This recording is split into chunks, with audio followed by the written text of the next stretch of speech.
Deadwood, a series that gushes forth with the force of a frontier geyser, carving its dominion in the bedrock of television excellence.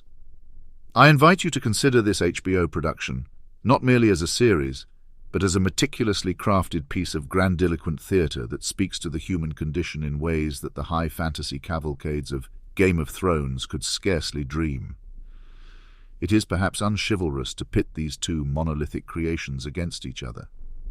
Yet in the spirit of the thoroughbred competition upon which our civilization thrives, it must be said that Game of Thrones, with its dragons, its undying spectres, its necromancers, is, next to Deadwood, akin to watching children cavort in a sandbox with wooden swords and paper crowns. It's a shadow puppet play cast upon the walls of nursery schools, contrasted against the visceral depictions of humanity that Deadwood offers without a hint of the supernatural. The locus of my contention rests upon the bedrock of authenticity. In Deadwood, we are plunged into the mire and muck of a South Dakota settlement in the 1870s. Here the English language is both a weapon and a tool, used with a precision that would make Shakespeare nod in solemn approval. The prose penned by David Milch, the series creator, transcends the boundaries of common parlance and elevates profanity to a level of poetry that not only resonates with the soul, but also carves it out, raw and pulsating. Al Swearingen, masterfully embodied by Ian McShane, is a character Shakespeare himself would have toiled over. A man of multifarious natures, at once a savage and a poet, a brute and a businessman, who is more complex than any that reside within the 7 kingdoms of Westeros. Where Game of Thrones splatters its canvas with the grandiose hues of high fantasy, Deadwood instead offers a masterclass in character study. Each individual in Deadwood is etched with such fine lines of morality and vice that they become not characters but spectres of past lives, living and breathing the dust of the main thoroughfare, reeking of whiskey and survival. Now do not misunderstand my position. Game of Thrones is a cultural phenomenon, deserving of accolades for its contributions to the television tableau. Its scale is grand, its story arcs epic, and its impact undeniable.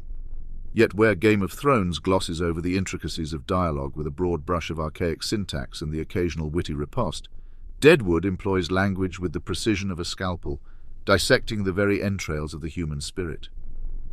Game of Thrones seeks to awe its audience with the spectacle, dragons soaring above battlefields, armies of the undead, and cities that sparkle like jewels on the edge of the fantastical world of George R.R. Martin's creation. But Deadwood captivates with something far more potent and increasingly rare: reality, unvarnished and festering. It requires no grand illusion to grip the heart. It needs no fantasy to evoke pathos, fear, or love. It presents life as a raw, unforgiving venture into the unknown, where the greatest ally and enemy is one's fellow man. Consider the politicking in Deadwood. It is not the grandiose chess game of kings and queens, but the dirtied, gritty process of deal-making in the mud-strewn streets where a man's word is his bond until it's not. The battles fought are not with the pomp and circumstance of armoured knights on open fields, but with a knife in the dark, a punch in the gut, a negotiation in a back room over a bottle of contraband whiskey. Deadwood does not shy away from the filth and fever of life.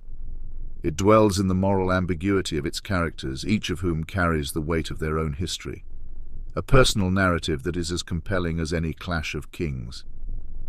Herein lies the mastery of Deadwood, in its unwavering commitment to the exploration of human nature in its most primal state, without the need for the dragons of Valyria or the spells of the Red Priestess to drive the point home.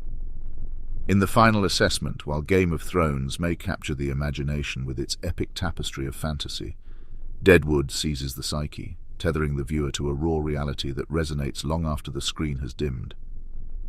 It is a veritable education in the depravity and potential for redemption that resides within us all, laying bare the very essence of what it means to be human, flawed, striving, and above all, real.